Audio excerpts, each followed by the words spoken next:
எந்த தைரியமும் அவங்களுக்கு இருக்காது. நீங்கள் கவலைப்பட வேண்டிய ஒரு விஷயம் இருக்கிறது. உங்கள் குழந்தைகள் தைரியமற்றவர்களாக இருக்கிறார்கள். அவங்க சமூக பொறுப்புடன் இருக்காங்களா இல்லையாங்கிறதெல்லாம் அடுத்த பிரச்சனை. அவர்கள் கோழைத்தனமாக வளர்கிறார்கள். சமூகத்தினுடைய வாழ்க்கையினுடைய எந்த பிரச்சனையையும் எதிர்கொள்ள திராணியற்றவர்களாக வளர்கிறார்கள். மனதளவில் மிக மிக பலவீனமாக இருக்கிற இளைஞர்களை நான் பார்க்கிறேன். நான் தொடர்ந்து மாணவர்களிடம் வேலை செய்து கொண்டிருக்கிறேன். நிறைய மாணவர்களிடம் நான் உரையாடுகிறேன். அவர்கள் பிரச்சனை என்பது என்ன? நீங்கள் பெற்றோர்கள் இருக்கிறீர்கள், நீங்கள் அதை பற்றி தெரிந்திருக்கிறீர்களா என்று எனக்கு தெரியாது. அவர்கள் எல்லோரிடமும் பயப்படுகிறார். அவர்கள் ஒரு தனக்கு தெரியாத ஒரு மனிதனிடம் 2 வார்த்தை அவர்களால் பேச முடியவில்லை. அவர்களுக்கு தெரியாத ஒரு மனிதன் வந்து அவர்களிடம் ஏதாவது பேசினால் அவர்கள் அவனை சந்தேகிக்கிறார்கள். நமக்கு சம்பந்தமில்லாத விஷயங்கள் என்று உலகத்தின் பெரும்பாலான விஷயங்களை அவர்கள் மாற்றிக்கொண்டு விட்டார்கள். அவங்க பர்சனல் லைஃப்லையோ சோஷியல் லைஃப்லையோ கல்விலையோ வீட்டிலையோ ஒரு கிரைசிஸ் வந்ததுன்னா அதை எப்படி ஹேண்டில் பண்ணுறதுக்கான ஒரு குறைந்தபட்ச துணிச்சல் கூட இல்லை. முரட்டுத்தனமாக நடந்து கொள்கிறார்கள், மூர்க்கமாக நடந்து கொள்கிறார்கள், அல்லது தன்னைத்தானே அழித்துக் கொள்கிறார்கள், அல்லது மிக மோசமான பழக்க வழக்கங்களுக்குள் செல்கிறார்கள். நிறைய இளைஞர்கள், நிறைய மாணவர்களிடம் நான் இதை பார்க்கிறேன். பதட்டமாக இருக்கிறது, மிகவும் உண்மையிலேயே மிக மிக பதட்டமாக இருக்கிறது. இந்த குழந்தைகளை பாதுகாக்க வேண்டும் என்கிற அந்த பதட்டம் என்பது உண்மையில் அது எவ்வளவு பெரிய பொறுப்பு என்பதை இங்கே வார்த்தைகளால் விவரிக்க முடியவில்லை.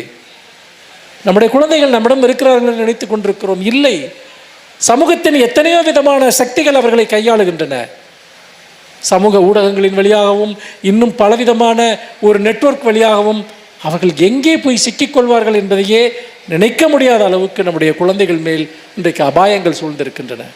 நம்ம கண்ணு முன்னாடியே அவங்க இருக்காங்கன்னு நம்ம நினைக்கிறோம். இல்லை, நம்ம குழந்தைகள் நம்ம கண்ணு முன்னாடி இல்லை, அவங்க வேறு எங்கெங்கேயோ இருக்காங்க, யார் கூடவோ இருக்காங்க. அவருடைய வாழ்க்கை எப்போதும் அபாயத்தின் ஒரு விளிம்பில் இருந்து கொண்டே இருக்கிறது. அதனால்தான் நான் சொல்கிறேன், இந்த புத்தகங்கள் என்பவை அவர்களுக்கு அவர்களுடைய தன்னிலையை அறிவதற்கு, தன்னைத்தானே அறிவதற்கு, தன்னைத்தானே புரிந்து கொள்வதற்கு, இன்னும் சொல்லப்போனால் தன்னுடைய மன உலகை விரிவுபடுத்துவதற்கு அவர்கள் கதைகளையும் கவிதைகளையும் நாவல்களையும் அவர்கள் படித்துத்தான் தீர வேண்டும். இது ஒரு வாழ்வியல் கல்வி. நிறைய பேர் என்ன நினைக்கிறாங்க அப்படின்னு சொன்னால், வாழ்வியல் கல்வின்னா ஏதாவது ஒரு சுய முன்னேற்றத்தை பற்றி அவங்களுக்கு சொல்லிக் கொடுக்கறது. எப்போ பாரு எல்லா குழந்தைங்களும் ஏதாவது ஒர்க் ஷாப்புக்கு போயிட்டே இருக்காங்க.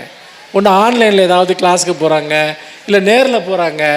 என்னத்தையாவது ஒரு ஸ்கில்லை வளர்த்துக்கணும்னு நினைக்கிறாங்க. அதாவது உங்களுக்கு வந்து ஒரு அடிப்படையில் எல்லாத்துலேயும் எக்ஸ்போஷர் இருக்குது, நல்லது தான். ஆனால் நீங்கள் ஒவ்வொன்றிலையும் நீங்கள் எக்ஸ்பர்ட் ஆகணும்னா அது நடக்காது. அடிப்படையான வாழ்வியல் அறங்களை நாம் எப்படி புரிந்து கொள்வது, எப்படி அவற்றை கற்றுக்கொள்வது, இலக்கியத்தின் வழியாக சமூகத்தை, சக மனிதர்களை எப்படி புரிந்து கொள்வது.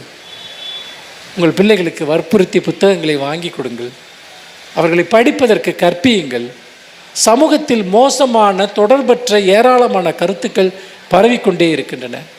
அந்த கருத்துக்களுக்கு எதிராக அவர்களை எப்படி நிலைநிறுத்துவது, இதுதான் மிக மிக முக்கியமான ஒரு விஷயம். இது ஒரு மிகப்பெரிய போராட்டம்.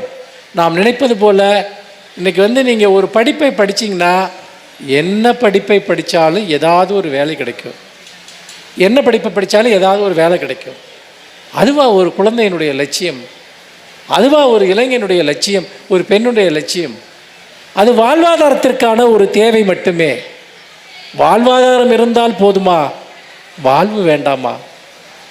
நண்பர்களே, வாழ்வாதாரம் இருந்தால் போதுமா? வாழ்வு வேண்டாமா? இதுதான் நம் முன்னால் இருக்கக்கூடிய மிக முக்கியமான கேள்வி. அப்படி பார்க்கிற போது ஒரு அடிப்படையான விஷயம், இந்த புத்தக கண்காட்சிகளை நாம் வெறுமனே அது ஏதோ ஒரு புத்தகங்களை விற்கிற இடம் என்று நீங்கள் புரிந்து கொள்ளாதீர்கள். நான் என் வாழ்க்கை முழுக்க படித்து கொண்டே இருந்திருக்கிறேன். படிப்பு உருவாக்கிய பயன்களுக்கு ஒரு எல்லையே இல்லை. இன்னும் சொல்லப்போனால் எனக்கு ஏதாவது ஒரு திறமை இருக்கும் என்று நான் நம்பினால் அந்த திறமை அனைத்துமே நான் படித்த ஏதாவது ஒரு புத்தகத்திலிருந்து தான் கிடைத்திருக்கிறது. அப்படி இல்லாவிட்டால் உண்மையிலேயே மந்தைகளில் ஒரு மந்தையாக, கூட்டத்தில் ஒரு கூட்டமாக எங்கோ நான் கரைந்து போயிருப்பேன். அப்படி கரைந்து போகிற மனிதர்களை நான் காண்கிறேன். ஒரு கவிதை இருக்கிறது, என்னுடைய கவிதை. அதை நான் இங்கே உங்களிடம் பகிர்ந்து கொள்ள விரும்புகிறேன். நாம் எப்படி இருக்கிறோம் என்பதை பற்றிய கவிதை. இந்த கவிதையை நான் இங்கே வாசிப்பதனுடைய காரணம், உண்மையில் நாம் எப்படி இருக்கிறோம் என்பதை பற்றி நாம் எப்போதாவது சிந்தித்திருக்கிறோமா என்பதுதான். நாம் ஏன் இப்படி இருக்கிறோம்? இந்த கேள்விகளை நாம் ஒருவருக்கொருவர் கேட்டுக்கொள்ள வேண்டும். நாம் ஏன் இப்படி இருக்கிறோம்? சதா முணுமுணுத்து கொண்டு, எப்போதும் துணிகளை மடித்து வைத்து கொண்டு, எதையாவது சுத்தம் செய்து கொண்டு, யாரையாவது சபித்து கொண்டு, நம்ம டெய்லி இதெல்லாம் தான் பண்ணிகிட்டே இருக்கோம். எதையாவது அடைய முயற்சி செய்து கொண்டு, எதனிடமாவது தோல்வி அடைந்து கொண்டு, எப்போதும் நம்மை நிரூபித்து கொண்டு, நிறைய பேர்த்துக்கு வேலை யாருக்கிட்டையாவது நம்மளை ப்ரூவ் பண்ணிக்கிட்டே இருக்குது. ஏன் ப்ரூவ் பண்ணணும்?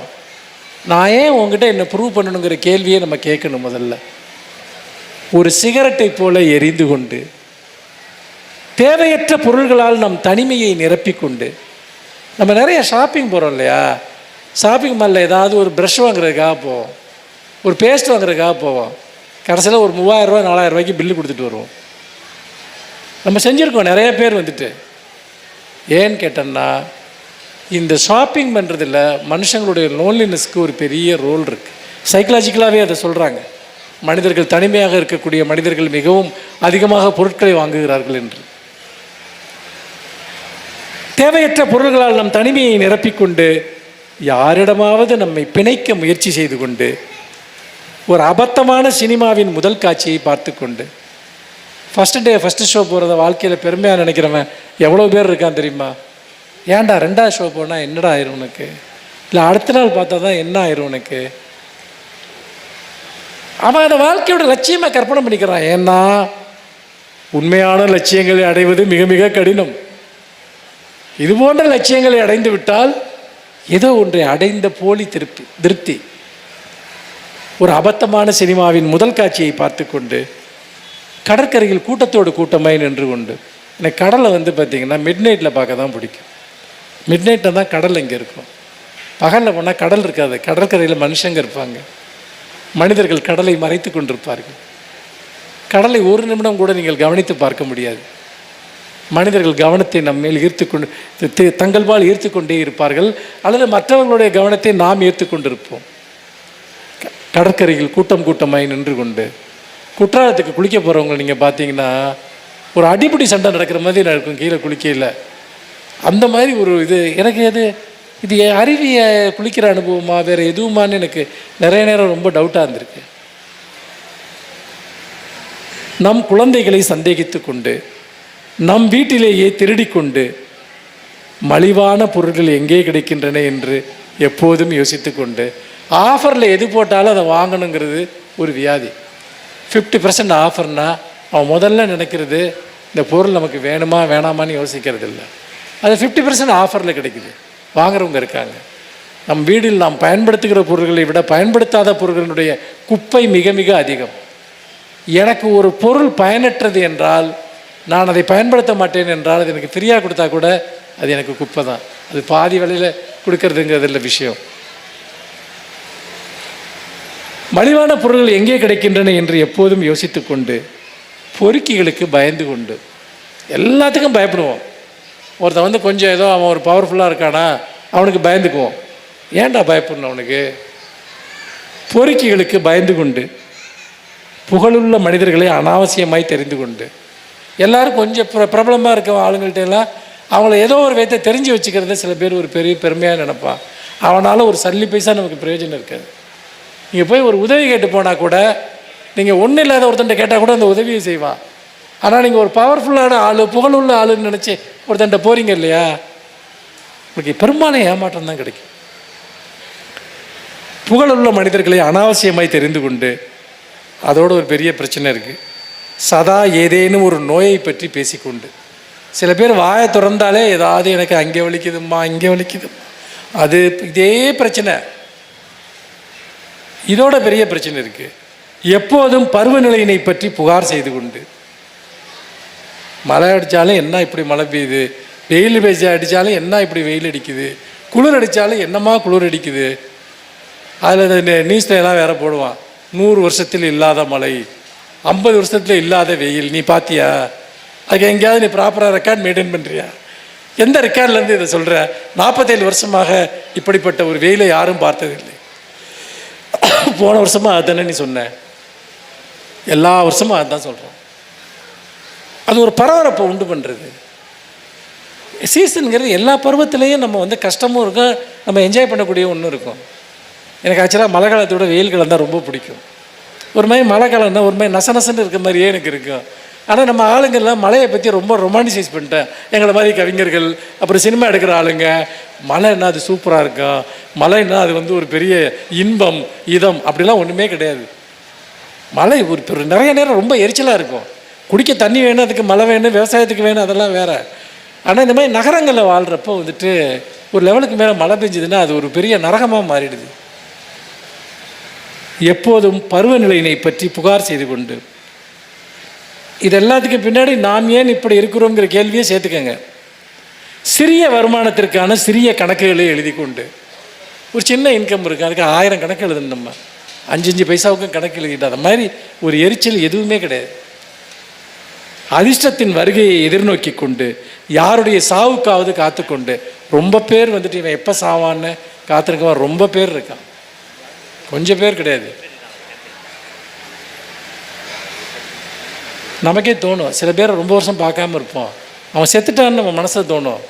பார்த்தா இருப்பான், கேட்க முடியாதுல்ல அவன்கிட்ட, நீங்கள் செத்துட்டியான்னு கேட்க முடியாது இல்லை, என்னால் அப்படிங்களா, நல்லா இருக்கீங்களாம்பா, அப்படின்னா நான் இன்னும் உசுரோட தான் இருக்கேன்னு அதுக்கு கேள்வி, அதுக்கு அர்த்தம் புரியுதுங்களா? நீ செத்துட்டியான்னு கேட்க முடியாது. ஓ நீங்கள் நல்லா இருக்கீங்களா, பார்த்து ரொம்ப நாளாச்சு அப்படிம்பா. அவன் உலகத்தில் இருக்கிறதே அவனுக்கு அப்போ தான் ஞாபகம் வரும். யாருடைய சாவுக்காவது காத்துக்கொண்டு, நமது தூக்க கயிற்றின் உறுதியை சோதித்து கொண்டு, முட்டாள்களின் கவிதையை படித்து கொண்டு, என்னை சேர்த்து புரிஞ்சுக்கிட்டாலும் ஒன்று நான் தப்பாக நினைக்க மாட்டேன். முட்டாள்களின் கவிதையை படித்து கொண்டு, குடிக்கும்போது அழுது கொண்டு, புணர்ச்சியில் வேறு யாரையோ நினைத்து கொண்டு, அடுத்த முதல்வர் யார் என்று யோசித்து கொண்டு, இதெல்லாம் உன் பிரச்சனையா யோசிப்பான். நிறைய பேர் சீரியஸாக அதை பற்றி யோசிச்சிட்டே இருப்பான். அடுத்த வேளை குடிக்க கஞ்சி இருக்காது, பயங்கர ஆக்ரோஷமாக இருப்பான். சிறுவர்களையும் சிறுமிகளையும் ரகசியமாக முத்தமிட்டு கொண்டு, பௌர்ணமி தினங்களில் மனமுடைந்து அழுது கொண்டு, எதையாவது தொலைத்து கொண்டு, எதையாவது தேடிக்கொண்டு, நிறைய பேர் எப்போ எதையாவது ஒன்று எங்கேயாவது மறந்துட்டு வச்சுருவாங்க, அப்போ தேடிக்கிட்டே இருப்பாங்க. எனக்கு அந்த இடத்துல இருக்க முடியாது என்னால், என்னத்தையாவது ஒன்று எங்கே வச்சேன்னு தெரில, அங்கே வச்சேன்னு தெரில, நாளில் பாதி எதையாவது ஒன்று தேடுறதுலையே வேலையாக இருக்கவும் நிறைய பேர் இருக்காங்க. தவறான முடிவுகளுக்காக வருந்தி கொண்டு, தவறிப்போன சந்தர்ப்பங்களுக்காக ஏங்கி கொண்டு, சரி அந்த சான்ஸை மிஸ் பண்ணிட்டோமே, மிஸ் பண்ண தான் செய்வோம். வாழ்க்கைங்கிறதே சான்சஸை மிஸ் பண்ணுறது தான். அதை நினச்சிக்கிட்டே இருப்பாங்க. தவறிப்போன சந்தர்ப்பங்களுக்கு ஏங்கி கொண்டு, யாருடைய அன்புக்காவது ஏங்கி கொண்டு, கடன் கொடுப்பவர்களிடம் நட்பு பாராட்டி கொண்டு, இருக்கிறதுலே இருக்க பெரிய அவலம் அதுதான். கடன் கொடுப்பவர்களிடம் நட்பு பாராட்டி கொண்டு, சிறிய தவறுகளுக்கு பெரிய தண்டனைகள் கொடுத்து கொண்டு, பிறரது கடிதங்களை திருடி படித்து கொண்டு, தன் வழியே போகும் எறும்புகளை நசுக்கி அழித்து கொண்டு, ஒருத்தன் நமக்கு எந்த கெடுதியும் பண்ணியிருக்க மாட்டான், அவனை போய் இவன் டிஸ்டர்ப் பண்ணுவான், அவனுக்கு ஏதாவது ஒரு தொந்தரவை உருவாக்குவான். பார்த்துருக்கேன், அந்த மாதிரி நிறைய பேரை பார்த்துருக்கேன். ஏன்டா அவன் உனக்கு என்னடா பண்ணான், ஏன்டா அவனை போய் இப்படி பண்ணுற? தன் வழியே போகும் எறும்புகளை நசுக்கி அழித்து கொண்டு, கூண்டுகளில் பறவைகளை அடைத்து வைத்து கொண்டு, போலி கடவுள்களிடம் கண்ணீர் சிந்தி கொண்டு, எதிர்காலத்தை அவ்வளவு உறுதியாய் திட்டமிட்டு கொண்டு பயங்கர பிளான் பண்ணுவாங்க, ஒன்றுமே நடக்காது. அதாவது எதிர்காலத்தை பிளான் பண்ணுறதுக்குள்ள சில ஆளுங்கள்லாம் அசந்துருவான், நம்மளை ரொம்ப கில்ட்டை உண்டு பண்ணுவான். நீ என்னப்பா ஒன்றுமே பிளான் பண்ணாமல் இருக்க, அதாவது நீ காலகாலத்தில் செய்ய வேணாமா, அதை வேணாமா, இதை நமக்கு ரொம்ப கில்ட்டை உண்டு பண்ணுவான். ஆனால் அவன் போட்ட எந்த பிளானுமே ஒர்க் அவுட் ஆகிருக்காது, எதுக்குமே ஒர்க் அவுட் ஆகாது. தூக்க மாத்திரைகளை விழுங்கி கொண்டு, மற்றவர்களின் கடமைகளை நினைவூட்டி கொண்டு, நமது இயலாமையை மறைக்க யாரையாவது சவுக்கால் அடித்து கொண்டு, பூனைகளுக்கு உணவு தர மறுத்து கொண்டு, யாரையாவது இறுக பற்றி கொண்டு, எப்போ யாரையாவது டிபெண்ட் பண்ணியே இருக்குது. உடல் குறைபாடுகளை பற்றி சிந்தித்து கொண்டு, மலிவான வாசனை திரவியங்களை பயன்படுத்தி கொண்டு, யாருடைய உள்ளாடையையோ திருடி முகர்ந்து கொண்டு பொது அறிவை வளர்த்து கொண்டு எதற்காவது பயன்படும் என்று எல்லாவற்றையும் பாதுகாத்து கொண்டு சொற்பொழிவுகளில் கைதட்டி கொண்டு, இதை கைதட்டாமல் இருந்தீங்கன்னா கைதட்டும்பா மேடையிலிருந்து, என்ன ஒரு கைதட்ட மாட்டீங்களா? நாம் ஏன் இப்படி இருக்கிறோம்னு சொல்லி தானே கேட்குறேன். இது அநியாயம் பண்ணுறீங்களே. எனக்கு கைதட்டு பிடிக்கும், ஆனால் நீங்கள் கைதட்டலைன்னா இவன் நமக்கு எதிராக ஏதோ பார்த்தீங்கன்னா ஒரு ப்ரொட்டஸ்ட் பண்ணுறான், எதிராக இருக்கான் நினைப்பான் மேடையில் இருக்கவன். ஒரு சில பேர் ஜோக்குன்னு நினச்சி எதையாவது சொல்லுவான், இவன் எழுத்த இருக்கவங்களாம் இப்படியே உட்காந்துருப்பான், ரொம்ப வேதனையாக இருக்கும். அப்புறம் இந்த மாதிரி நெறியாளர்கள்லாம் ஒரு பலமாக கைதட்டுங்கம்பாங்க, இவனை கடுப்பாக கைதட்டுவான். பார்த்தீங்கன்னா என்ன ஒரு எக்ஸசைஸ் தான் நினச்சிட்டு பண்ணுவானுங்க. என்ன சொற்பொழிவுகளில் கைதட்டி கொண்டு நிழல்களுக்கு பயந்து கொண்டு எப்போதும் யாரையாவது கண்காணித்து கொண்டு, எனக்கு இது புரிஞ்சதே இல்லை, இது ஒரு பொழப்பா அப்படின்ட்டு. பிள்ளைங்களை கண்காணிக்கிறது, பக்கத்து வீட்டுக்காரனை கண்காணிக்கிறது, புருஷன் பொண்டாட்டியை கண்காணிக்கிறது, பொண்டாட்டி புருஷனை கண்காணிக்கிறது. நீ கண்காணிக்கிறதுனால அவனை ஏமாத்தாமல் இருக்க போகிறானா? ஒன்றுமே இல்லை. ஆனால் இதை ஒரு பெரிய அப்சஷனாக கண்காணிச்சிட்டே இருப்பாங்க.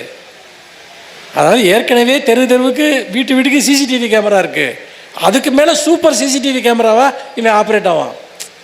இப்போ நீங்கள் யாருக்காவது ஃபோன் பண்ணுறீங்கன்னு வச்சுக்கோங்க, உங்களுக்கு ஃபோன் எங்கேஜாக இருந்தால் யார்கிட்ட பேசிகிட்டு இருந்த, ஃபோனை எடுக்கலைன்னா யார் கூட இருக்க?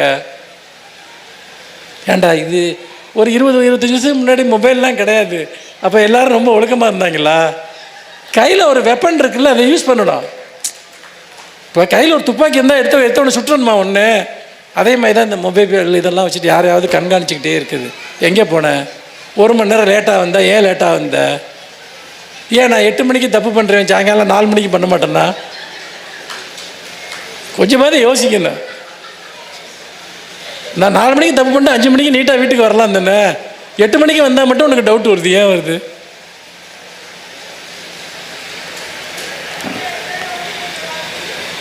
உடற்பயிற்சியினால் மரணத்தை வெல்ல முயற்சி செய்து கொண்டு அப்படியே ஜிம்முக்கு காலையில் போய் போட்டு அப்படியே உடம்பை முறுக்கி சைக்கிள் பண்ணி அதை பண்ணி, ஆனால் வீட்டில் துணி துவைக்கிறதுக்கு வேலைக்காரி வச்சுருப்பான், அதை பண்ண முடியாது. ஆனால் ஜிம்மில் போய் அப்படியே பயங்கரமாக இது பண்ணி, ஏன்னா ஒரு 300 வருஷம் வாழணும், புரியுதுங்களா? அங்கே ஜிம்முக்கு போயிட்டு இவன் கழட்டி போட்ட ட்ரெஸ்ஸை வேலைக்காரி துவச்சிக்கிட்டு இருப்பா. என்ன வீடு பேருக்கிறதுக்கு ஒரு ஆள் வச்சுருக்கணும், ஆனால் இவன் போய் ஜிம்மில் எனர்ஜியை ஸ்பெண்ட் பண்ணிட்டு வரணும். எளிய இறக்கங்களால் நம் மனிதத்தன்மையை நிரூபித்து கொண்டு, பிச்சைக்காரனுக்கு ஒரு ரூபா போட்டோம்னா நம்ம உலகத்தில் பெரிய ஆள்னு நினச்சிக்கிறது, அப்படிலாம் ஒன்றுமே கிடையாது. பிச்சைக்காரன் இவன் என்னடா பிச்சைக்காரனாக இருக்கான், 1 ரூபா தான் போடுறான், ஒரு 2 ரூபா போட மாட்டானான்னு யோசிப்பான்.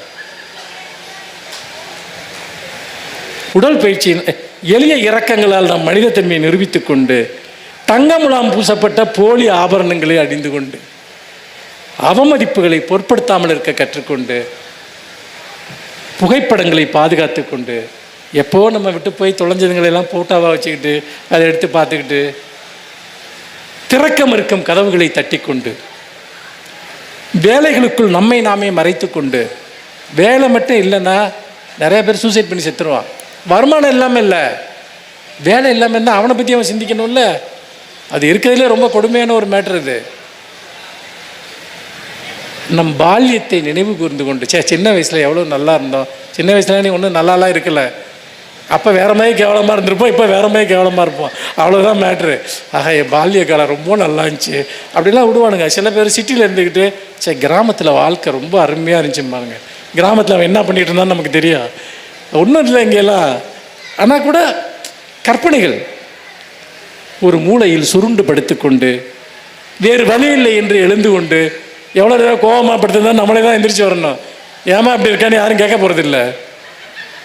யாருக்காகவாவது தியாகம் செய்து கொண்டு அதை ரொம்ப இந்த சினிமா எல்லாத்துலேயும் இது பண்ணி, அதாவது அண்ணன் தங்கச்சிக்காக தியாகம் பண்ணணும், தங்கச்சி அண்ணனுக்கு தியாகம் பண்ணணும், பேரண்ட்ஸ் பிள்ளைங்களுக்கு தியாகம் பண்ணணும், பிள்ளைங்க எல்லாரும் நியாயமாக நடந்துக்கிட்டால் போதும்னு நான் நினைக்கிறேன்.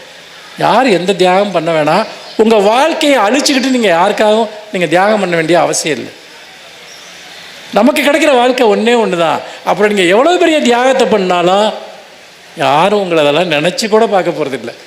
நீங்கள் ஒரு புக்கில் எழுதி நோட்டாக எழுதி கொடுத்தா கூட வந்துட்டு நீங்கள் ஒரு 20 ரூபா ஸ்டாம்ப் பேப்பரில் எழுதி கொடுங்க, அப்பா நான் உனக்கு இந்த தியானம்லாம் பண்ணேன்ட்டு யாரும் படிக்க கூட மாட்டான். அதுக்கெல்லாம் எது செல்லாத நோட்டு அதெல்லாம் வந்து நம்ம பண்ணுற தியாகங்கள். உங்களால் முடிந்ததை செய்யுங்கள். உங்கள் வாழ்க்கையை வாழ்ந்து கொண்டு மற்றவர்களுக்காக வாழுங்கள். உங்கள் வாழ்க்கையை நீங்கள் இழந்து இன்னொருத்தருக்கு எதையும் கொடுக்கணும்னு எந்த அவசியமும் இல்லை. கொடுக்கறதுனால அது எந்த பெரிய மதிப்பையும் அவங்கக்கிட்ட பெறுறதும் இல்லை. எது கிடைச்சாலும் அதை பயன்படுத்திக்கலாம்னு நினைக்கிற ஒரு உலகம் இது. அது யாராக இருந்தாலும் சரி, முடிஞ்ச வரைக்கும் என்ன கிடைக்குதோ நான் எடுத்துகிட்டு போகிறேன். உங்கள்கிட்ட நான் 100 ரூபா நீங்கள் கொடுத்தீங்கன்னா 100 ரூபாய் எடுத்துப்பேன். 1000 ரூபா கொடுத்தீங்கன்னா 1000 ரூபாய் எடுத்துப்பேன். 10,000 ரூபா கொடுத்தீங்கன்னா நான் 10,000 ரூபாய் எடுத்துப்பேன். அவ்வளோதான் மேட்ரு. எப்போதோ நன்றாக இருந்தோம் என்று நினைத்து கொண்டு, எப்போதாவது நன்றாக இருப்போம் என்று நினைத்து கொண்டு, இந்த ரெண்டை தான் நம்ம திரும்ப திரும்ப பண்ணுறோம். எப்போதோ நன்றாக இருந்தோம் என்று நினைத்து கொண்டு, இனி எப்போதாவது நன்றாக இருப்போம் என்று நினைத்து கொண்டு, சாதாரணமானவற்றையெல்லாம் சிறந்ததென ஏற்றுக்கொண்டு, மன்னிக்க முடியாதவற்றையெல்லாம் மன்னித்து கொண்டு, மன்னிக்க முடியாதவர்களை எல்லாம் மன்னித்து கொண்டு நாம் ஏன் இப்படி இருக்கிறோம்? நன்றி, வணக்கம்.